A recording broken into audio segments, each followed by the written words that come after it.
Welcome, you're watching the India Development Debate. I'm Tamanna Inamdar and today we're talking about the RCEP. India has decided not to join the RCEP, which is essentially a free trade agreement between 16 nations, including 10 ASEAN nations. It's a process and a negotiation that has been going on since 2012. After 7 years of negotiation over different governments, India has finally taken a position that being part of this free trade agreement backed and helmed and pushed by China is not in India's best interest. Well, what did the agreement actually entail? It would mean a special trading agreement with these 16 nations and would mean India has to lower its tariffs on a number of imports. Now, even before the negotiations for this round in Bangkok began, where Prime Minister Narendra Modi is right now at the helm of those negotiations, there were various voices crying out for India not to be part of the RCEP. This included from the Congress party, the opposition, as well as the Swadeshi Jagran Manch. On the other hand, are people who believe that for India to reach the $5 trillion economy mark in the next 5 years, it's very important that we're part of a bigger trading bloc and are not left out. So what is the significance of India's decision? What does it all really mean? Speaking to me on this today is Ashwini Mahajan, who's the national co-convener of the Swadeshi Jagran Manch. I'm joined today by Professor Swaran Singh, who's the chairman at the Center for International Politics at JNU University. Debashish Malik, former deputy MD at Exim Bank. Welcome to all of you and thank you for speaking with us today. Mr. Mahajan, you must be extremely pleased because you were pushing for India not to be part of the RCEP, and it is clear now without any doubt that India will not be going ahead as a part of this grouping.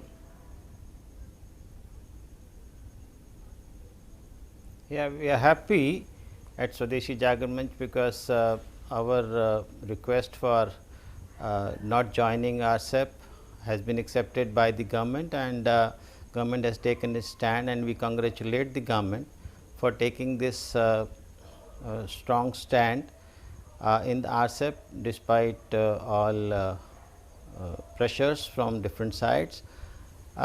This is a decision in the favor of the domestic industry, agriculture and dairy, and for it will safeguard the interest of crores of workers engaged in these activities, and really it's a happy moment for the country at large and especially these sectors. Yeah. Let's come into a bit of detail about why India did not want to be part of this free trade agreement pact with the 16 nations touted as RCEP. Number one among them is the fact that we would have to lower our tariff barriers significantly, which would impact local industry, as Mr. Mahajan is saying. But also we weren't very sure about what we're getting in return. The reciprocity of the whole deal was not something that we were too happy about. The biggest concern, of course, being China dumping its goods into India at an even greater rate if we were part of this RCEP. Professor Swaran Singh, even so, there is a huge push for India being a part of the RCEP. The concern is that if India is left out of this trade grouping, we will truly be left out completely in terms of access to bigger markets. Our trade needs to grow for us to really grow the economy.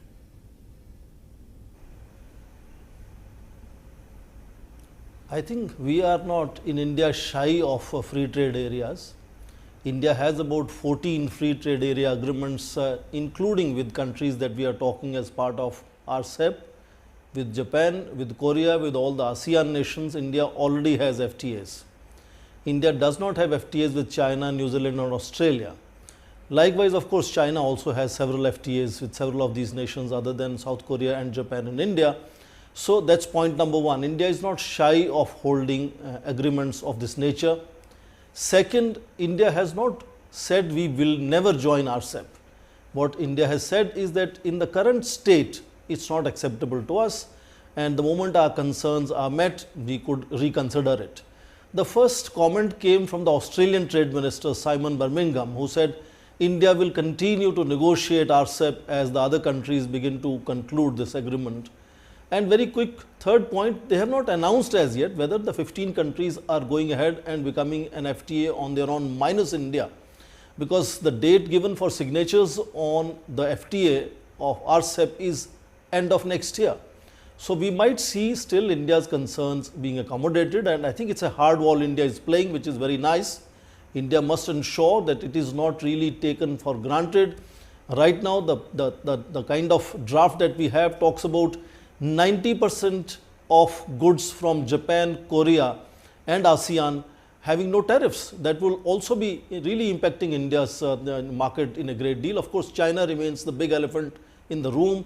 About 79% of goods again coming from Australia, New Zealand and China would really have no tariffs. So I think in that case, especially dairy and agricultural sector, for example, would be impacted on pricing in New Zealand being half compared to India's Amul or mother dairy products. So there are dangers, there are concerns, but also concerns, as Prime Minister has repeatedly said, of ensuring reciprocity and balance in what we are giving and taking. And if India's economy has to reach $5 trillion, India's exports must double in next 4 to 5 years. And it's not just RCEP alone. You see the top 5 countries with $100 billion of trade of India, we have free trade agreement with none of them. So I think in structural reforms, we will have to open up and create free trade areas. Of course, our concerns have to be met. So it's not a closing of the door on the entire thing. With only 3 countries, Australia, New Zealand, China, we don't have as of now the free trade area. No, that's an interesting take, we already have free Professor trade area. So we might ultimately find that India's concerns are met and we join it. No, that's an interesting take, because if you listen to the briefing, that's an interesting take, Professor Singh, because if you listen to the briefing, in Bangkok, India was very clear, and the representatives of India in that press briefing were very clear that we are not part of the RCEP. You are right, there is no clarity as of now whether the other 15 nations are going ahead without India, or whether something will change between now and February of next year. But as of now, India has very clearly chosen not to be a part of this grouping. In fact, let's just play out a small clip for you. Okay, let me come to Mr. Debashish Malik. Mr. Malik, so there is no doubt, of course, that if there's a bad deal, India shouldn't be part of it. It's ridiculous to lift tariffs on 90% goods from other countries if we don't have a good enough deal. The fact is we're not as competitive in many spheres. But then what is the way out of this? Clearly, beyond a point, protectionism is not going to work.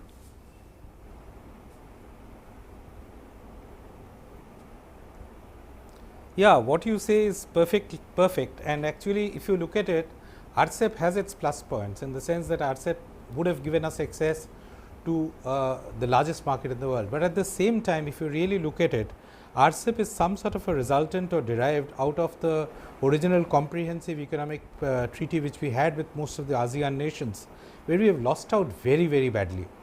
There are problems regarding tariff, there are problems regarding market access, there are problems regarding rules of origin. There are problems everywhere around, things are unclear, things do not reach in a transparent manner. Now those issues are there. Now one thing which one has to very fundamentally understand is, amongst all these countries which we are talking about, of the 16, if you leave out Australia and New Zealand outside, then the other countries, maybe 12 or 14 of them, are basically strong in manufacturing. India, on the other hand, is a declared service country. Now, if you really have to have a trade pact where quid pro quo is maintained and where actually there is a harmonious trade relationship, in that case, I have to play as per my strength. And India has been, from 2012 onwards, have been clamoring for this particular aspect of mobility, labor mobility and services sector benefits which should be passed on. Now, that is something which has not happened despite best efforts from India, and if you do not give that access to the services sector from India and access to the labour market mobility, in that case India really does not have much to offer, especially when you have China also coming in now.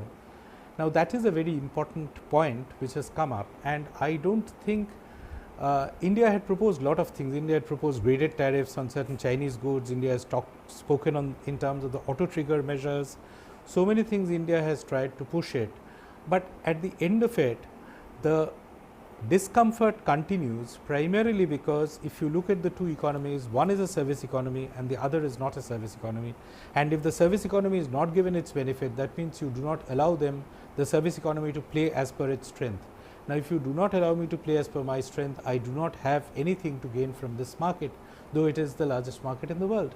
So, that is something which has to be looked at from the long term perspective. Yes, there is a need for India to upgrade product quality, there is need for R&D facilities to be improved, there are need for production chains to be developed.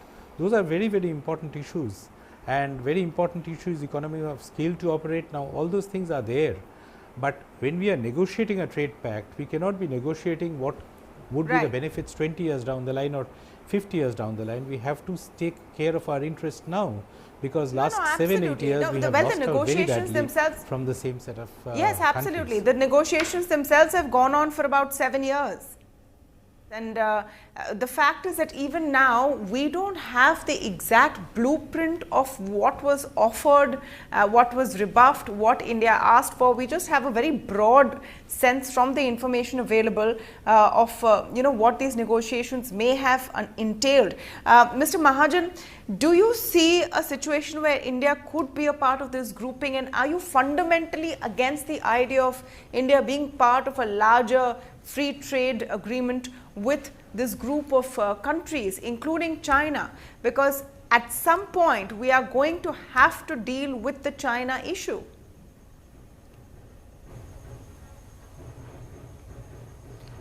You see, Tamanna, we must understand and appreciate this, that we already have a trade agreement FTA with the ASEAN and Japan and South Korea. Regarding New Zealand and Australia, there are some issues with regard to agriculture and dairy, and if those issues are resolved or dairy can be kept out, we can have FTA with New Zealand and Australia as well. Now, given China, we understand that even without there being an FTA with China, we have a huge trade imbalance with China. We must understand that China is a non-market economy. We must understand that China does not allow Indian imports despite WTO. We come across various telecom exporters, and we find that they say that not even a single dollar export could be made to China of telecom. Therefore, this free trade is a misnomer if you talk in terms of China.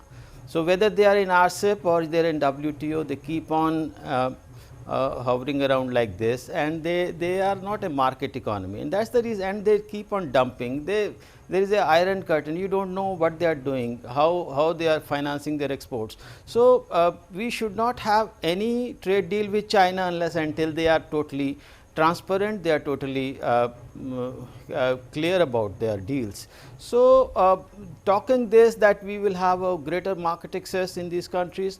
China, of course, we are not going to have any market access in China. About the ASEAN and South Korea and Japan, we know that these FTAs were very badly handled.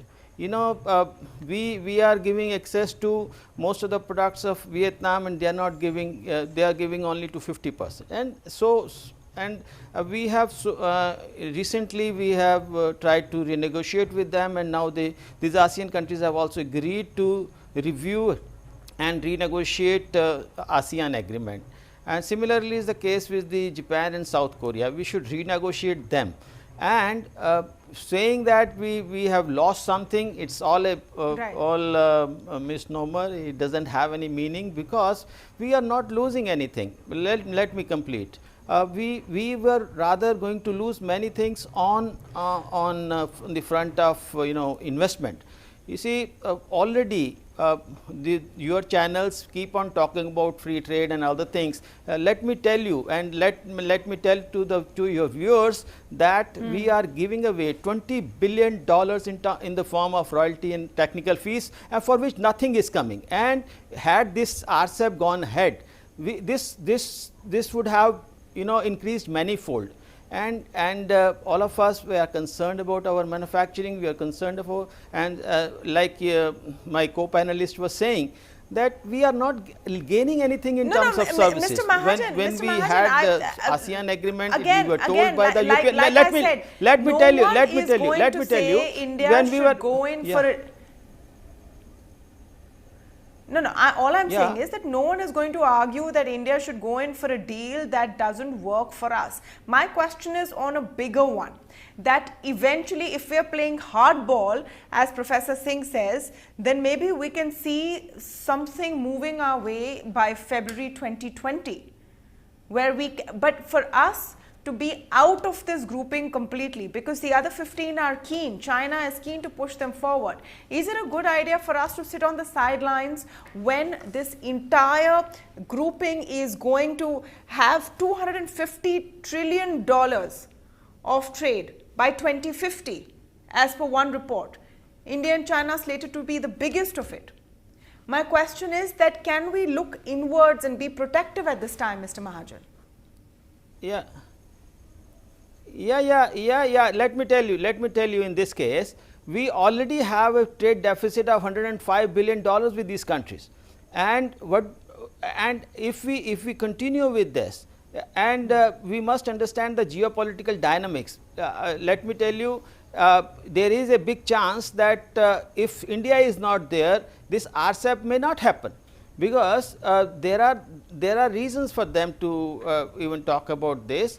And I don't think that yes, by not joining RCEP we are losing something. We are, in fact, our agriculture, dairy and manufacturing. You see, I have attended so many meetings with the industry along with the Commerce Minister, and most of them, steel sector, chemical sector, cycle industry, all automobile industry, nobody was willing. You see, do we want to close down all these industries and say RCEP we are going to have a free trade agreement with these countries? No, absolutely. Because there are chances of getting in the more current market scenario access. of the economic slowdown, more than ever. It's not a, yeah, it is. Yeah. No, absolutely. In the current scenario of economic So slowdown, where we have taken a very wise several decision, sectors are gasping for breath, you cannot hit them with a sledgehammer of RCEP. But I'm just talking about the bigger picture, because these economic conditions will hopefully change at some point. Professor Swaran Singh, you want to come in here? Let me just get in a word from Professor Swaran Singh. You want to come in here, Professor Singh, on how you hope to see this pan out, or as Mr. Mahajan said, do you see a situation where RCEP doesn't happen without India? Because remember, there are many nations very wary of China taking a dominating role.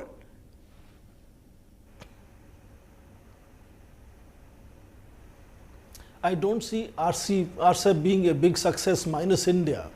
China is the biggest exporter in the world today, and it wants to use a regional trading arrangement to open up big markets. It already, as I said, has a FTA with ASEAN, Australia and New Zealand. India is the big market that China is looking for, and they would not be very happy to see India is not on board. What it shows is that China's increasing influence that it is asserting and making all countries really go in the direction that China is actually driving the whole thing. You hear the speech of Mahathir Mohamad, who's raising the bogey of United States pushing these countries, and these countries better be together with China. This whole sense of who is politically influential in setting the agenda. This RCEP was originally an ASEAN proposal, which last few years have seen China overtaking it. So in that sense, India staying out of it also has political costs, which I think we need to understand. And ultimately, how long can we go on protecting our domestic industries? Of course, we owe it to them. But at the same time, if Australian products are half the price in milk sector, and India is the largest producer in the world of milk, and bulk of it is consumed internally, and only 1/3 of it is going for organized sector and very little for exports.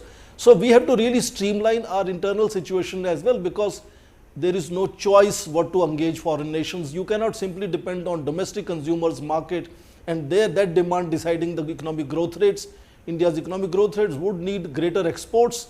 Yes, we have to really fight for India's interests, seek reciprocity, seek market access to our products, whether they are services or investments. Right now it looks like China dictating the whole tenor and tone of the negotiations. India has really played hardball, has decided to not to join it, but I don't see India out of it as yet. We remember the first comment, as I mentioned earlier, came from Australian Trade Minister, who said India will continue to negotiate, and it's not a closure of negotiations. They are talking of end of next year, so there is plenty of space. India continues to talk tough, and I think we will find some of our concerns ultimately met, and it will be good for India actually to be on board of RCEP, which is the largest FTA. So we can't escape it. We have to really make sure our interests are met, our concerns are met, and also streamline our domestic industry to be competitive. I mean, we can't just keep protecting them forever. You saw what happened in 1990s. There was some loss for some industries, some sectors, but we came out of what was known as a Hindu rate of growth of 3% and hit as upon, I mean, up to 9% growth rates we saw. So there is a tough decision we have to take, open up Indian market, explore opportunities for India's exports. That is the only way to take Indian economy forward. And I think our interest will be met because we are really playing it hard. But we also have to be careful that, you know, we don't want to lose the game to the China dictating the whole thing and building up its own free trade area minus India. Of course, as I said, they need India on board definitely, but India have to be also careful not to be left completely outside this whole biggest free trade area which is being built. Yeah. Some very important points. And Mr. Mahajan, do you just want to respond to some of the points that Professor Singh made, that this is an eventuality, of course, with more favorable conditions. Now, the fact is that India has been negotiating a good deal. We've not got one that is satisfactory to us right now. But it's not as if India has never been interested in being a part of the RCEP. I would say, Tamanna, I would like to tell you that the political leadership, you see, they have always been very wary of the RCEP, and it was a very conscious decision that we will be engaging in RCEP, but at the same time protecting your domestic sectors is also very important. And we should understand that in the name of competition building, we cannot open our economy to the non-market economies like China, who I think we must read the factual position that what is the crime of our telecom exporters. Those who are competitive enough to sell to China, but China is not allowing them. They have made all their rules not allowing telecom products to enter into China. So if you cannot ensure what China is doing to correct them, so I don't think there is any reason for us to open up for them. We are opening 80% and allowing 80% commodities to come in at zero tariff when they reduce the tariffs, no doubt, but at the same time they don't allow us. So we must understand the realities, and therefore non-trade barriers. Looking at the experience of ASEAN and other agreements, let Tamanna, you must listen to me.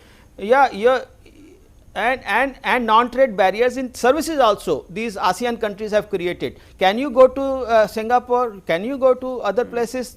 Can you send your people like that? No, you cannot. So you have opened the opened your economy for their goods, but they do not allow your services to come in. So, we must understand the realities, and under these realities, if India has raised their concerns, if India has raised concerns on investments or on other matters, we must appreciate that. And you see, this is what we are trying to do, is we have to protect our domestic industry, and after all, we have to protect the employment generators. Okay.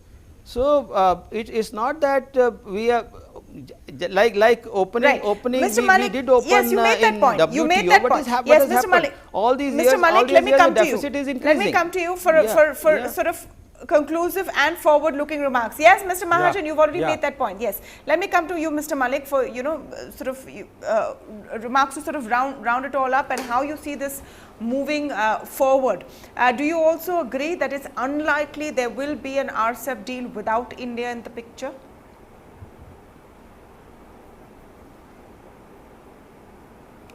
Definitely. This time actually it looks like in all the negotiation it has been put across, if I have to believe the newspaper reports, it has been put across by all countries that they want India to be there. India has to be an integral part of it, primarily because you just have one giant and all other small countries. So, it would be a good balance of power if India is also there. So, India is clearly someone whom others also want to be there. So, that works to the advantage of India. Now, that is something, a strength on which India is playing on, and India should actually play on. Now, coming to your points, and Mr. Mahajan and Professor has made very important points here.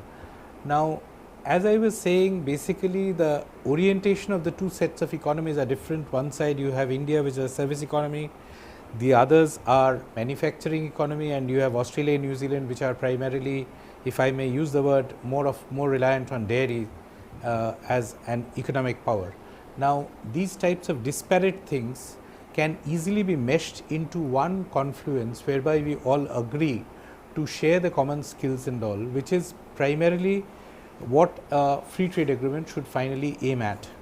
But what is happening today is we have been working from 2012 onwards. Our set of demands have been pretty consistent. It's not that we have changed stands and changed positions, making it difficult for the others. We have been maintaining very clear stand and very consistent stand that labor mobility is to be provided for, services sector entry has to be permitted, non-tariff barriers also have to be addressed. It cannot be just the tariff barriers which are to be considered, the non-tariff barriers, and today in WTO and all, what you are talking more is in terms of non-tariff barriers. A very important point which you have raised is, can we be out of it? If it becomes the largest trading bloc and by 2050 it trades astounding amount, then can India afford to be out of it? Obviously, India cannot afford to be out of it, there is no doubt about it. But the question is, in the current circumstances, it looks like India cannot get an entry in the first place, primarily because the dice is loaded against India in most of the cases, primarily because our manufacturing is not very competitive, whereas the where we are competitive is the services sector, and we are not getting access to it. Now, access to the market for it. Now, there have to be but we are the ones with the market. Too important a market for us to miss. Yes, exactly. We're the ones with the market. Yes, I'm just going to request you to wrap your point, Mr. Malik, because I'm running out of time.